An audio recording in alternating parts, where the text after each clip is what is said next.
Bom dia, boa tarde, boa noite, turma boa.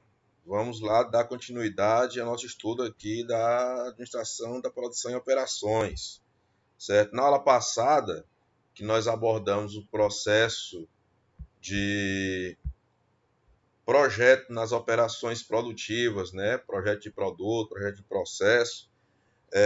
Hoje, o que é que nós vamos abordar na aula, dando continuidade? Só passar aqui, passa o negócio. Pronto. Hoje eu vai falar sobre indicadores de desempenho, né? Definição de indicadores de desempenho. Uma vez que já tem um processo de produção, a linha de montagem, a linha de produção toda montada, esquematizada e já em funcionamento, vamos dizer assim, como que eu faço para fazer o monitoramento de indicadores de desempenho? Né? E para que é que serve? Primeiro que serve para reduzir desperdício da cadeia produtiva. É necessário visualizar e priorizar os pontos críticos nos processos. Então, tem que se entender quais são os pontos críticos desse processo produtivo, né, para poder visualizar, priorizar e reagendar ele. Né? Pontos esses para os quais os esforços devem ser direcionados. Todos os esforços devem ser direcionados justamente para esses pontos críticos do processo produtivo.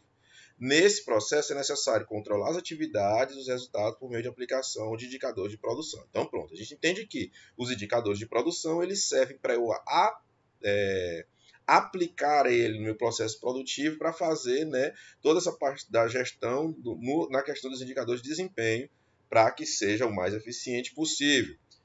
Ok? E aí a gente tem aqui alguns indicadores, né? Os próprios indicadores, métricas de desempenho, controle, desperdício, processo. A gente vai abordar alguns aqui. Ó. O controle.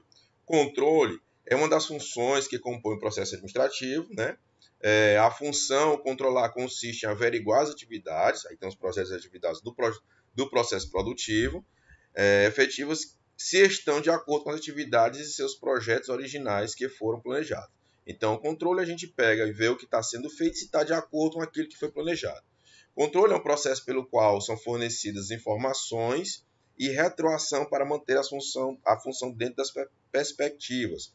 Ou seja, eu vou ter as informações com base em como está sendo desempenhado determinado processo produtivo. Beleza, aí a gente sabe, ó, essa etapa aqui do processo, ela está contente, está ok. Isso gera uma informação. Essa informação, ela retroage, né? Ela pode retroagir para saber como é que diz retroage. A gente vê lá no final da linha produtiva que está tudo certo, que não deu nenhum erro. Lá no início, sabe que não tem que se alterar nada.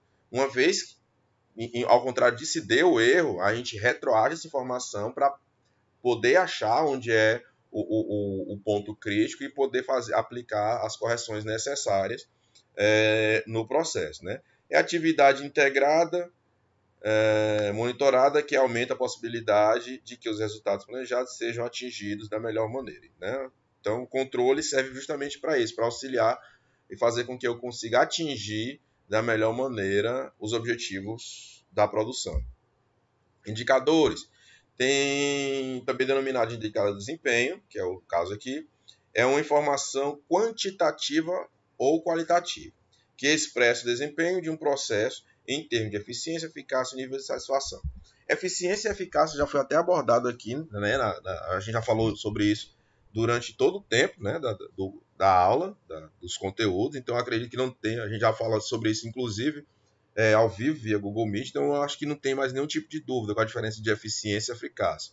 E o nível de satisfação quando você, em comparação daquilo que foi entregue, o objetivo, né, que foi atingido, se ele atender às expectativas. E aí você consegue mensurar o nível de satisfação. E que, em geral, permite acompanhar sua evolução ao longo do tempo e compará-lo com outras organizações. A gente tem alguns exemplos aqui de indicadores. A lucratividade, a rentabilidade, o índice de inadimplência, o absenteísmo, produtividade, entre outros. Ou seja, se eu estou aplicando determinado processo, se eu estou vendo que a minha lucratividade está sempre no acrescente, eu sei que, né, esse é um bom indicador, um indicador bom. Assim como a inadimplência, por exemplo. Um banco tem um produto, aplicou nova política de fornecimento de crédito. E aí ele conseguiu notar que desde que ele aplicou essa nova política de fornecimento de crédito, o índice de inadimplência deu um salto muito grande. Então, tem alguma coisa para ser revisto aí, né? O índice de inadimplência, no caso, serviu como indicador. Indicador é aquilo que você tem como parâmetro para poder saber se aquele processo, se aquela atividade está contente ou não. Medir e transformar essas medidas em índices utilizados para revelar e sinalizar diversos aspectos. Beleza, isso é autoexplicativo. Seguindo aí, temos as métricas. Uma métrica é uma medida quantificável usada para avaliar o status de um processo, ação ou estratégia específica. Quantificável, então, ela é atrelada, vamos dizer assim, a um número, certo? A um valor. Então, é um indicador quantificável. É um número que representa a medida que você vai acompanhar para entender o que dá de certo ou não do seu trabalho. Métricas representam os diferentes métodos que empregamos para acompanhar mudanças ao longo do tempo em vários aspectos, seguindo vários critérios. Exemplo, gente, coisa que bem métrica de... eu tenho um processo, eu tenho que produzir 1000 peças de determinado produto em 10 dias. Isso quer dizer que em 10 dias eu tenho que produzir 1000 peças no final, isso quer dizer que eu tenho em média que produzir 100 peças por dia. Pronto, essa é a minha métrica. No final do dia eu visualizo. Fiz 1000 peças, fiz 100 peças, fiz 100 peças. No segundo dia, fiz mais 100, totaliza 200, ou seja, essa é a métrica que eu uso para saber que o meu processo produtivo, né, está sendo desempenhado de acordo com o que foi planejado. Está indo tudo correndo da maneira como foi planejado. Seguindo, o desempenho, né, denomina-se desempenho ao grau de desenvoltura em que uma entidade qualquer tenha sobre algo. Exemplo aqui, um trabalhador pode ter um bom ou mau desempenho de acordo com a execução do seu trabalho. A empresa pode ter bom ou mau desempenho. Desempenho, por exemplo, vendas. Se a empresa trabalha com vendas direta, né, venda no varejo. Pronto, as metas de vendas são estabelecidas e aí o trabalhador lá, o vendedor, ele vai vender e aí de acordo com a quantidade que ele conseguiu de vendas daquele período, que geralmente é semanal, mensal, quinzenal, vai se medir o desempenho. Então, desempenho nada mais é do que atingir determinadas metas, né? De forma bem simples. Pode-se ainda explorar duas táticas para atingir os objetivos do processo produtivo. Nós temos o desempenho operacional e o nível de serviço. Então, seguindo. O desempenho operacional, que é o primeiro. Aí, melhoria contínua de qualidade e a melhoria contínua de produtividade. Ou da qualidade ou da produtividade. Lá para a qualidade nós temos o PDCA. Né? Processos com menos desvios operacionais evitam retrabalhos, geram menos dependência e fazem com que o fluxo produtivo seja contínuo, não ocorrendo parada ou perdas na linha de produção. Melhoria contínua da produtividade. Isso aqui é da qualidade. Da produtividade, o aperfeiçoamento dos processos de produzir mais com menos. O que é mais com menos? É o exemplo do que seja eficiência, né? Então, produzir de forma eficiente, reduzindo assim os custos, redução de custo, que no caso da produtividade estão diretamente relacionados aos custos da mão de obra, direto, indireto, ao custo de produção, de produtos, de insumos e etc.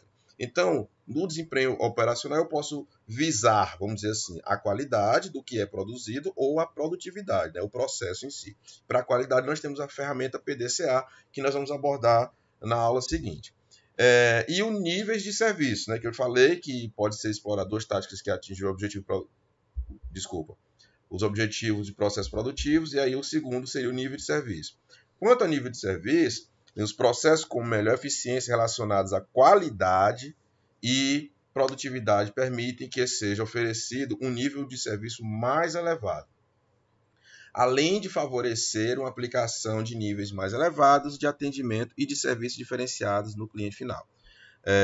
O sistema de indicadores de desempenho deve ser capaz de mensurar a cadeia produtiva, ou seja, tem que se aplicar valores na cadeia produtiva para você poder medir, de forma que seja possível, com base nessa medição, por meio de análise de formatação de resultados obtidos, verificar e melhorar, se necessário, os resultados de determinados tópicos da linha da produção. Então, ou seja, aplicando valor no meu processo produtivo, né, metas e etc., eu posso fazer com que eu posso verificar, né, e melhorar todo o processo e aí, com isso, melhorar a cadeia de produção. Essa ferramenta é parte integrante da gestão de produção que norteia a tomada de decisões. Pronto. Gente, em suma, essa parte aqui de definição de indicadores é bem simples. Eu vou aplicar, desculpa. Eu vou demonstrar para vocês na próxima aula, de maneira mais esmiuçada, a ferramenta em si, que é uma mais conhecida, que é o ciclo PDCE, que é um ciclo que nos ajuda, é uma ferramenta que nos ajuda a formatar o processo produtivo, né? E não só na cadeia de produção de produtos, não, ok? Mas a gente vai trazer os exemplos justamente para a questão da produção, para ficar dentro do contexto da aula. Bem, é isso que a gente tinha para falar sobre hoje, a aula mais sucinta, mais tranquila, depois da aula passada, certo? A gente se vê na próxima semana. Qualquer coisa, entre em contato comigo. Muito obrigado pela atenção de vocês. Valeu, tchau!